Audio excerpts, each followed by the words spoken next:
देखिए 2 नंबर प्रश्न पर ध्यान दीजिए।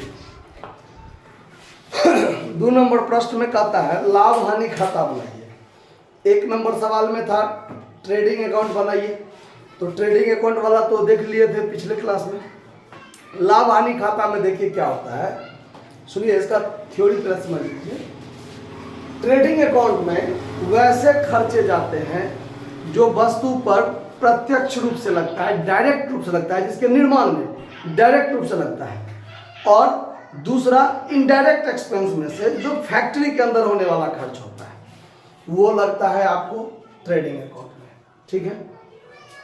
लेकिन पीएल अकाउंट में क्या सब होता है, तो उसके अलावा यानी डायरेक्ट रूप से जो खर्चा होता है वो, और फैक्ट्री के अंदर होने वाला जो खर्च है वो, उसके अलावा दुनिया में जितने भी खर्चे होते हैं, चाहे वो बिक्री से रिलेटेड हो, चाहे वो वितरण से रिलेटेड हो, चाहे वो ऑफिस से हो, ठीक है, चाहे एडमिनिस्ट्रेशन एक्सपेंस प्रशासनिक व्यय हो, चाहे फाइनेंशियल एक्सपेंस हो, किसी भी तरह का व्यय होगा वो पीएल अकाउंट में जाता है, ठीक है। तो पीएल अकाउंट में क्या होता है कि डेबिट साइड में डीआर होता है, मतलब डेबिट साइड में खर्चा होता है टोटल, ठीक है, और क्रेडिट साइड में क्या होता है, आमदनी यानी इनकम, आय, ये होता है, ठीक है। लाभ या आमदनी का कहीं कोई बात हो, किसी भी आइटम से आपको ऐसा लगे कि ये आमदनी है, इनकम है, तो वो पीएल के क्रेडिट में जाएगा, क्योंकि प्रॉफिट या आमदनी के लिए, इनकम के लिए एक ही जगह है पीएल का क्रेडिट, और वो दुनिया में कहीं नहीं जाता है। आया बात समझ में? तो वो पीएल के क्रेडिट साइड में आएगा।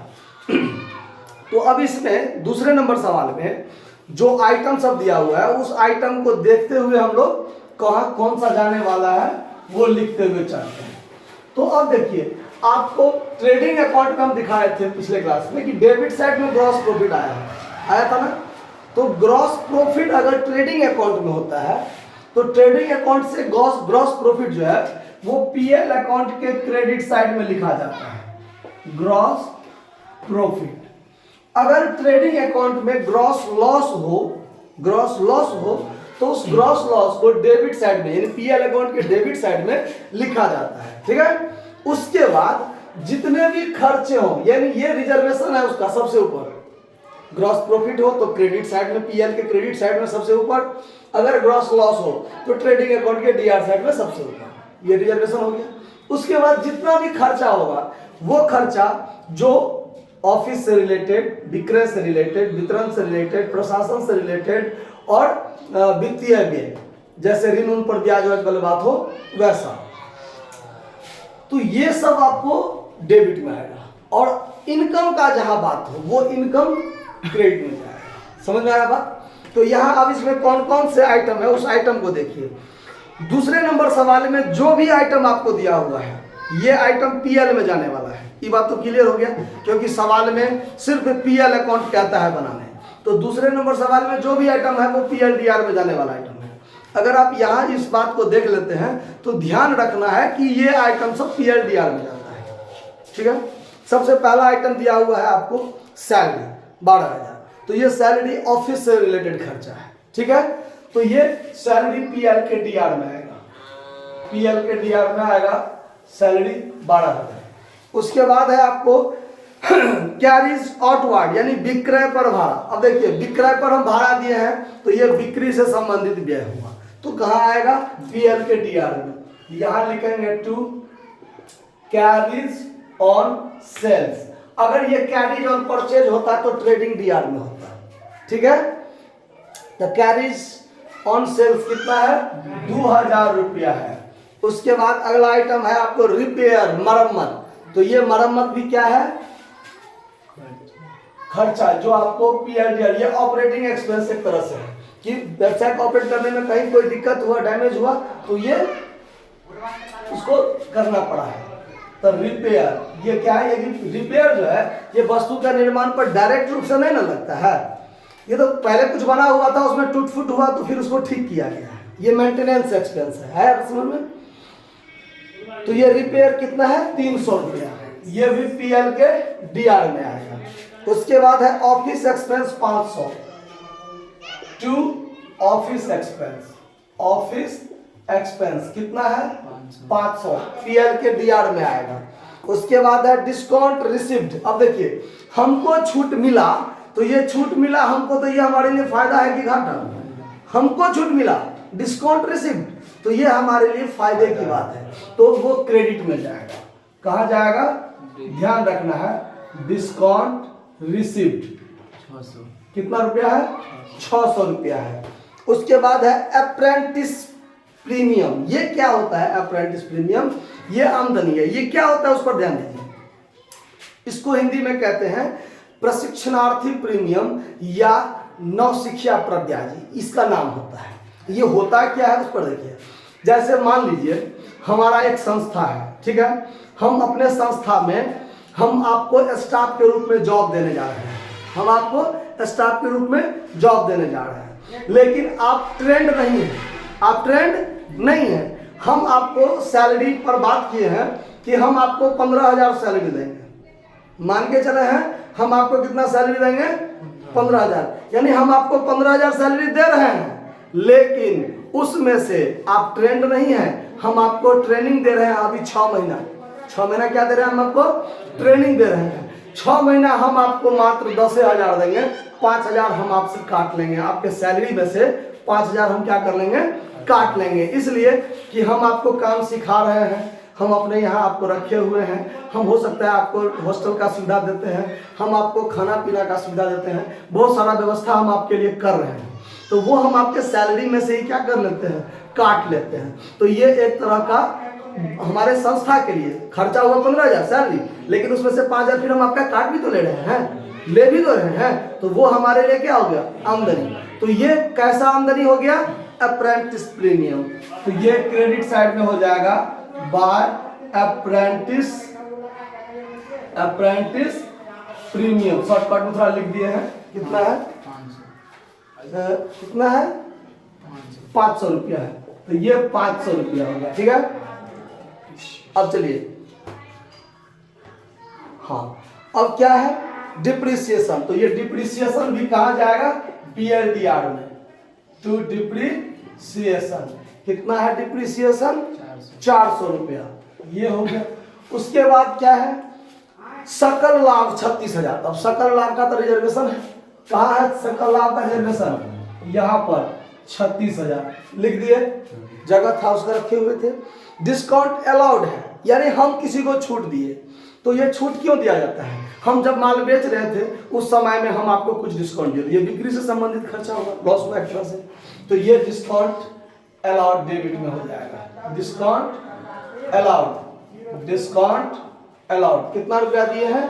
1,200 रुपया पीएल के डेबिट में। ध्यान रखना है ये सब आइटम किसी भी सवाल में मिले पीएलडीआर में जाएगा, ये आइटम पीएलसीआर में जाने वाला है, सब ध्यान रखना है, नजर में ये बात बैठ जाना चाहिए, ठीक है, तब आपको फाइनल अकाउंट में दिक्कत नहीं होगा। रेंट एंड रेट्स 3200, ये भी पीएलडीआर में जाएगा।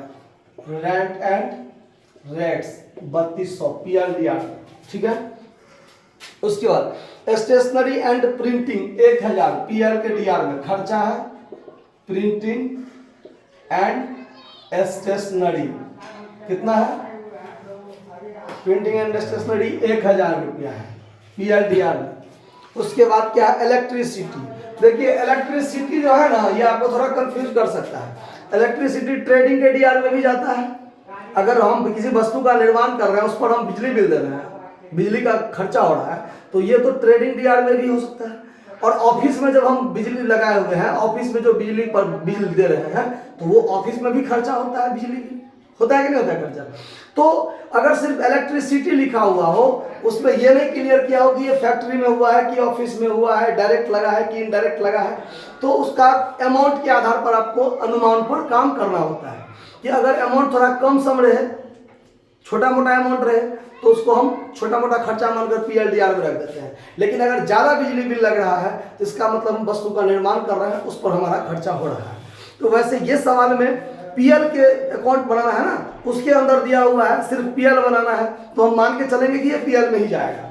लेकिन अगर ट्रेडिंग, पीएल और बैलेंस शीट तीनों बनाने वाला सवाल हो, जैसे अगला सवाल से होगा, 3 नंबर सवाल से आगे होगा, तो उसमें आपको एक अनुमान पर लगाना होगा, तो जब उस पर चलेंगे तब उस पर बता देंगे, ठीक है।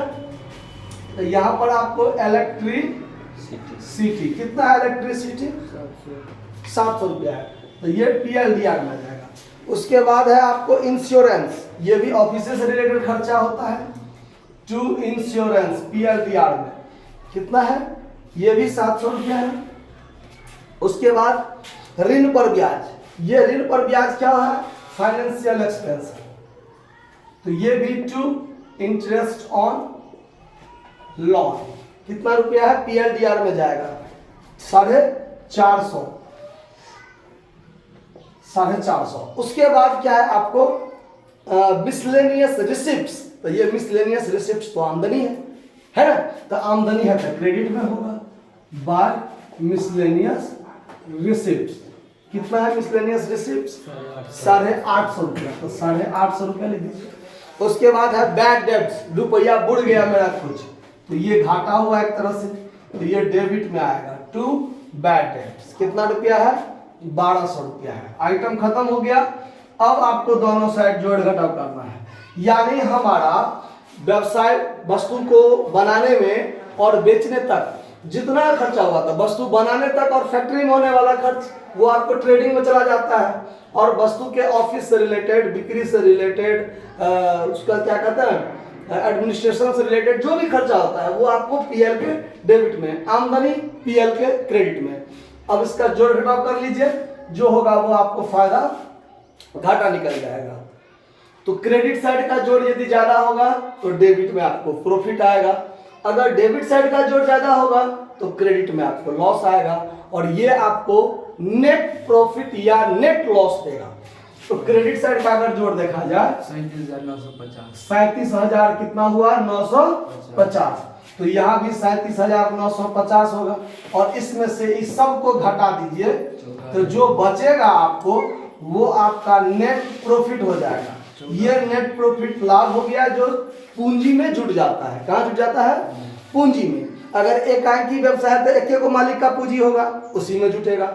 अगर पार्टनरशिप होगा तो इसके बाद PL अप्रोप्रिएशन अकाउंट बनता है, जैसा कि आपने पार्टनरशिप में पढ़ा था।